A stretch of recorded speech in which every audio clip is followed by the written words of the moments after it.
it became an easy totem in certain sections of the media, specifically the right media, to show like, see, it's not guns that kill people, it's movies like this that kill people, which is an old argument. It's been around forever. We were tired. The newest incarnation of it, but that was really kind of where it all started, and then it became just and then it became kind of a victim of, there were a lot of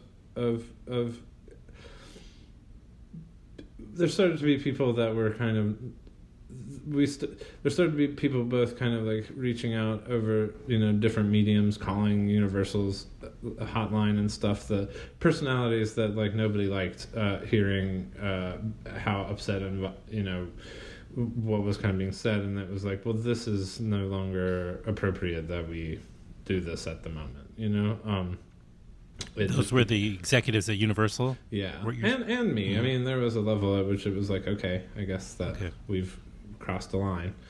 I would say, like, for my own, as the filmmaker, like, I didn't ever want that to happen, and so I kept sort of having this blind optimism that maybe if people would just see it, they would understand that it was like, that everyone was taking it way too seriously, and that it's not that type of movie at all. It's supposed to be funny, like it's supposed to be just fun, a fun time. Like that was literally the goal. Right. So everybody's being mocked. We already mentioned that. There is a lot of humor in it. It's nobody had seen the film that was upset by it or offended at this point, right? No one had seen the film at all. I mean, we were literally finishing sound mix on it. Like we didn't change anything because of it, I would say that. But we were like at the last 2 days of the sound mix, we were like making sure that the footsteps were loud enough and stuff like that. Like, You were, by the way, for those listening, the footsteps were plenty loud. Oh, good. Good. I'm glad that you noticed. Thank you very much. Will Files, our mixer, I'm sure he'll be very excited to hear that. But yeah, so it was a shock. But it was, here we are on the other. The important thing is we're on the other side of that. We're on the other side of trying to re-release it, and then having all the movie theaters get shut down, and people are finally getting to kind of see it on video on demand, which is feels great to me, just because I feel like I've gotten to see over the last 2 days like a bunch of people that are like, oh my god, this movie isn't what I thought it was at all. It's totally fun and you should watch it. Like, that's generally the way it usually that's usually the way it turns out, by the way, historically. Thank you. Yeah, because most people get offended and you find out they never saw it. They only heard about it, and they didn't even hear about it from people who saw it because nobody had seen it. So this is not unusual. But how does it feel? Like, how did you find out about the tweet, the big tweet? Did somebody call you up and tell you, by the way, the bizarro lunatic president just tweeted? I literally was in the sound mix, sitting on the. You were? Okay. I was in the sound mix on a big sound stage. Like it's like a movie theater with like less seats in it. Watching the movie, going back and forth with the gas station scene when Ike Barinholtz, who's in the gas station scene, texted me and was like, "Hey, I think the president just talked about our movie, tweeted about our movie." And then I had to kind of like scroll through like, Twitter for a second and found it and was like, oh my gosh, what is happening? So I was actually like finishing like I said, the footsteps walking into the gas station when that all happened. And it was crazy. The day that, honest to God, the day that the President of the United States tweets that you are trying to incite chaos is a weird day. Just a very weird day. I bet. This would have been, timing-wise, last fall? It was in August, yeah. Oh, okay, so I'm just trying to remember the timeline. So this was pre. It was coming out September 27th originally, and we were like finishing the everything about the movie about a month before that, so that it could. Right, but this would have been pre-impeachment hearings, sure. maybe right around the Mueller report. I'm just trying to remember the timeline and everything because he had time to. Whoever tweeted it for him, I guess. It doesn't even read like he would have had any real thought on the film. Although this is how he does choose to preoccupy himself with Hollywood and like entertainment news. Or he saw something maybe on Fox. It was talked about that morning on Fox and Friends. And, there you go. They had talked about it. They had done stories about the film a couple of different times, but eventually they decided to talk about it on Fox and Friends, and then that was the day that the president tweeted about it. So yeah. Anyway, the movie The Hunt is actually now available. You can watch it online or on demand. Is it available online? Actually, it is. It's on iTunes, Amazon. Yeah, there you go. Of course, Google Play. Yeah, all of those. Right. Wherever Vudu. Also, like Comcast and Dish and DirecTV and any of those kind of places as well have it as well. So yeah, it's available now, which is exciting and great. It came out in theaters March 13th. Did have a week. Yeah, but I mean, by March 14th, a lot of the movie theaters were closed down. So you still really. How does that work? Really have a week. Do we even? No. But I guess for whatever potential awards you may want to whatever you're potentially speaking, if you're up for any awards, you would have to be shocked if this movie was up for any awards. But thank you, that's very sweet. It's not typically the genre that it's not typically the genre. It's for sure not stacks up the awards, but you still got to do it, and it's good to. It would have been hypothetically great to finally have some screenings with some meeting the audiences potentially, and I made the movie to be like watched in a movie theater. It was like supposed to be the kind of like it's I had said to Jason, I remember the first meeting that I had alone with Jason, like kind of the last takeaway is like, so he's like, what is your main goal for the movie? And I was like, I want it to be fast. I want it to move fast. I want it to be 88 minutes long. And he was like, I like it, like just like rock and roll, go as tight and like pace it up as fast as possible, and it ends up with credits it's 92 minutes long, so I mostly hit my target. The point of that being that I wanted it to be an experience that would be fun to watch with other people. What's been really interesting in the time of Corona is that there's been already like I did a sort of a Twitter tweet along with it, which was interesting and cool, and I don't think has ever happened with like a feature before. I mean, I think that showrunners on TV shows sometimes do that stuff, but and maybe I'm wrong, and maybe there has been, but that was fun, and then there's been definitely like I've had multiple people tell me about like everybody kind of watching the film like together on Google Hangouts, or like doing these kind of virtual watch parties, right? Which that's becoming a thing now. Yeah, it makes sense. Yeah, which I it's like it's certainly the spirit of the movie was something like that. So that's exciting to me that we at least get to be there for anybody who does want to take their mind off something, I guess. Yeah, this is escapist. This is escapist fun as fun. Truly, what it was meant to be. Yeah. And it succeeds at doing just that. It is. I watched it last night and really enjoyed it. And by the way, speaking, so Hilary Swank is in it. Betty Gilpin, who I guess she was on. She was in the. She's been in Glow. The Leftovers. Netflix Glow. That's right. Right. I met her actually on a TV show called American Gods, which is from Starz. Sure. Which she had a role in the first season.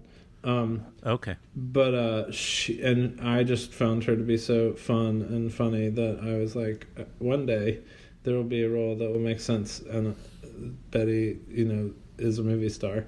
And when this showed up, that she was kind of my initial thought was like, we should see what she's doing, and I'm lucky that we got to have her. She's about to be a giant movie star, in my opinion. And you can take full credit for discovering her. Exactly, it's all about me. Well, I mean, almost everybody else. I mean, I guess there had to be very, very direct conversations with management or representation of these actors that are in the movie, because most of them are. I don't want to give too much away, but let's put it this way: so the Emma Roberts, for instance, and you mentioned Ike Barinholtz earlier, who let you know about that tweet. These guys are in it for a relatively short time. Is that too much to say? Before I think discharged? That's fair. Yeah, it's okay to say that. I don't want to give away too much, but but it doesn't take away. Yeah, for sure. The movie is fast paced. Yeah. Don't get too comfortable with. Yeah, it's don't get too comfortable with any of the actors. Let's put it that way. Enjoy them while they're on the screen. Right.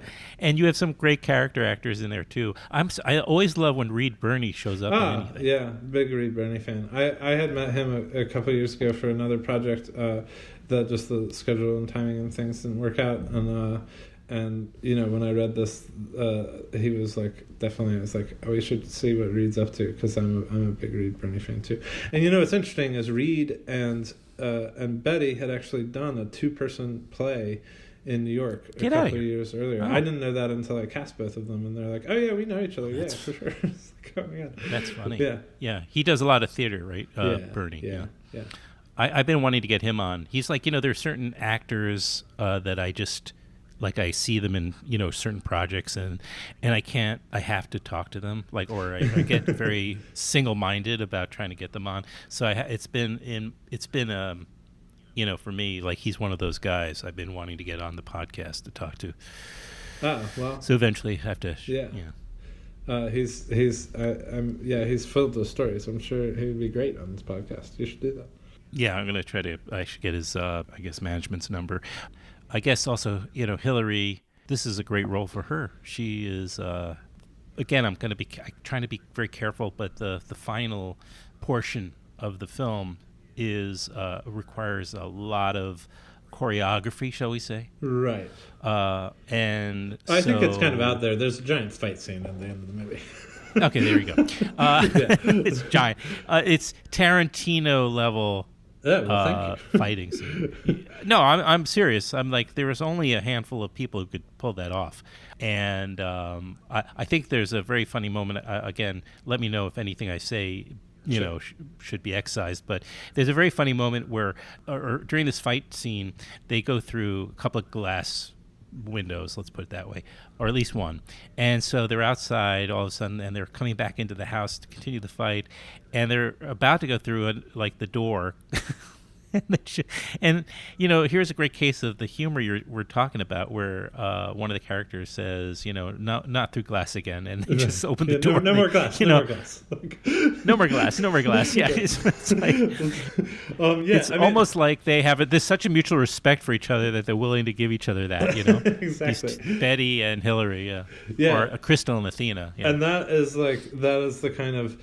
That fight scene at the end was so fun to make, and is truly like a combination of so many people.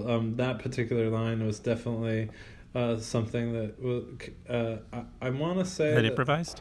I think, funnily enough, I think it came from Sarah Irwin, who was Hilary's stunt double in the scene when we were kind of trying to work out the fight, and I just thought it was so great that I was like, we're putting that in, that's amazing.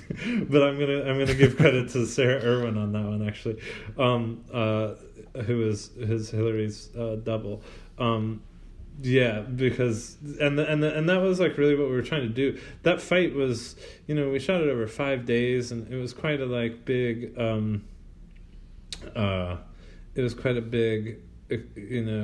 thing to do. We shot it kind of at the end of the movie, so we sort of knew the entire sort of what we were doing with the film at that point, and we also, knew the tone pretty well at that point, and kind of knew that we needed humor and moments of just yes. trying to we felt like confident in the tone at that point. So during the fight scene, there was certainly I worked very hard to make sure that we shot it cool and had it be different enough in all of its kind of different. It's really about 6 little fight scenes, that are all kind of stitched together. But that there be something unique and kind of cool about each one of them, but also that there be humor like that. And it was really this great collaboration between Hank Amos and Heidi Moneymaker, who are the stunt coordinators, and both Hilary Swank and Betty Gilpin, and Sarah and Caitlin, their doubles, and even up to the production designer Matt Munn, who helped us build the set, and really he built the set. We didn't do any of the set building, but that he between me and him, it was oh, let's build this fireplace that you can kick somebody through. There was because that whole thing kind of was designed. We basically were able to design a jungle gym in order to have a fight in it. And that was really, really fun. I see. Yeah. How much of that is the work there is in the camera work? It's common. I'm just going to answer my own question, and you just correct me. But it's this. How much of this is? I guess. Well, let me pose the question this way: how much of this is camera work, like the cinematographer or camera operator, and then versus editing? Versus choreography. I mean, how do you a scene like that? Which is how many minutes was that fight scene? Or I can't remember the exact runtime of the fight scene, but it's something. It's over 6 minutes long. Easily, yeah. Yeah. I guess the answer to that question is there. First, you kind of start with kind of the big umbrella of what happens and what's the emotional kind of through line of the fight, and who's winning when, and what's you kind of figure it out from a story POV. Or this is how we did it. I was this should be the point at which Betty is down. This is the point where Hilary is down. This is the point where who's winning where, and we kind of sketched something out. And we had certain gags we knew we wanted to do. This fireplace gag, there's maybe you mentioned one where people go through some glass. There was these certain things where we know we need all of this stuff. And then with Hank and Heidi, the stunt coordinators, fight choreographers, there was a level of how do we make sure that it's not just punch punch kick kick the same the whole time, and kind of there was a level of trying to figure that stuff out. And then me and Darren Tiernan, the DP, really kind of we're trying to kind of figure out how to make sure to best shoot it.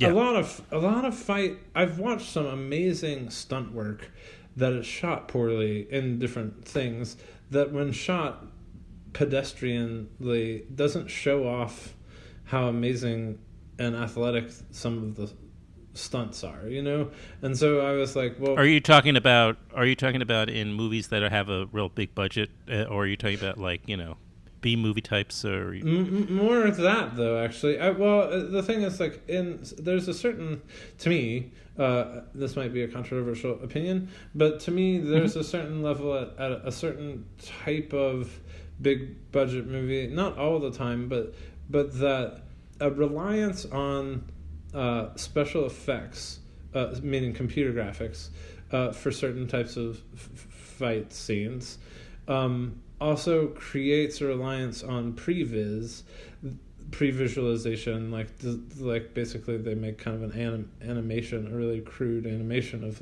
what the story is going to be, and everybody follows that, when you do that, I feel it takes the spontaneity out of being able to photograph a person doing something and standing in the room and being like, yeah, it is amazing that Hilary Swank can kick that high, but it looks more amazing if you stand over here. Why don't we move the camera over here? And like,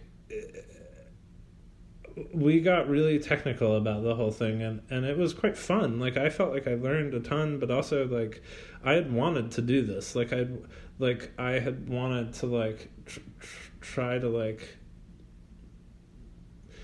get to make a fight scene in a faster way, like in a longer way, I should say. Like I had done stuff in television, and certainly had certain times where I'd been able to like explore action, and this, like I did a episode of Westworld where they go to the Japanese version of Westworld that was like quite fun and filled with action, and certainly had time to kind of do certain things there.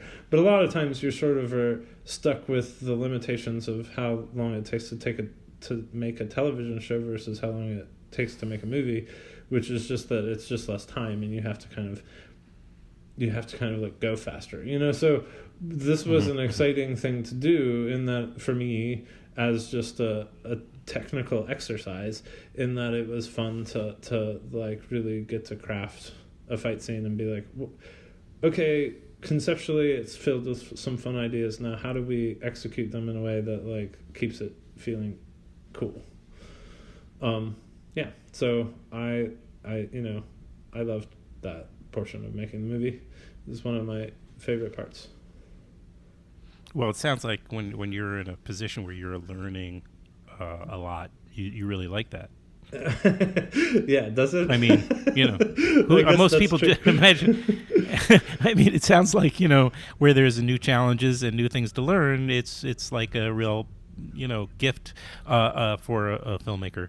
Yeah, I imagine sure. that's, you know, I'm sure most filmmakers feel that way, or maybe I'm wrong. But, you know, I suppose the next time you have a major fight scene in a film, you'll you know, be that much further along, you know. I know, it makes me want to do another big fight scene in another movie. Yeah. Again, the name of the movie is The Hunt. The director is Craig Zobel, and it's available now on Amazon Prime Video, and Xfinity, Vudu, Fandango Now, And I guess iTunes. just another platform. Yeah. Google Play, Apple TV, iTunes, I guess, or one. Apple I TV, guess yeah. now. I guess that's what it's called now. Yeah. Yeah. And it's great entertainment and escapist fun, and watch it on the biggest screen you can possibly watch it on at home, I guess, at the moment. And we just did an Atmos sound mix for it. And if anybody is an Atmos person, has like the Atmos sound thing, so look for that. There's a new version that we just finished last week in order to be able to release it on home video that way. So yeah, please check it out and turn it up loud. Wow, it's like gift that keeps on giving. I know. Yeah, are you officially done with the film now, or is there more stuff? Yeah. Okay. So you're able to move on, or I don't know if like you know there's new cuts and new this. No new cuts. Kind of everything is pretty much the same as it was, and I mean definitely the same as it was. Yeah, I'm in the middle of I have been in the middle of this new murder mystery television show, totally different tone, much more kind of realism and naturalism, TV show with it's a miniseries with Kate Winslet. So I'm my head is now in that for the moment, and it's a good place to be. It's awesome. I'm really excited about this project. Where's Kate right now? Is she hunkered down in Philadelphia? She is hunkered down. Yeah. She is. Is she staying there not too? In Philly, no. She's. Oh no. But yeah, she's. Everybody Gotcha. kind of had to hunker down. Yeah. No, I know. Well, I hope that for everybody's sake that I hope the project does pick up again sooner than later, but only when it makes sense, I suppose. That's right. Well, thank you. Yeah. Yeah. Well, first of all, thanks for being so responsive. I realize I'm sort of here, and this is in a way, an opportunity to connect with some of my favorite filmmakers, and to be able to post some extra podcasts, perhaps. I don't know. Yeah, thank you for reaching out. I was like, yeah, I'd love to do that. It's like I perfectly have. I thought you might be. So thank you. Yeah, I thought you might be open, and also now maybe under less. I don't know what's the right word. Pressure. Yeah. Well, yeah, but also I'm just thinking about publicists and Sure. distribution companies might be a little less in your business about how you proceed with things like this. Yeah, you know what correct. I mean? Yeah, totally. Oh, I'm always happy to talk to or connect with the publicist, or don't typically mind doing that, but this made the most sense. So I'm glad it worked out like this, and I'll put this up as quickly as possible. Okay. Well, thank you so much, man. Yeah, really appreciate it. Yeah, sure. And be safe, and I hope your son is safe. And Thank you. And by the way, people can also, besides your television work, also Z for Zachariah and Compliance are widely available also on various platforms. So people should seek that stuff out, because it's wonderful films. All right, so let's stay in touch, and I'll let you know when this goes up. Okay, great. Thanks so much, man. All right. All right. All right. Thanks. All right. Bye-bye. Take care. Talk soon.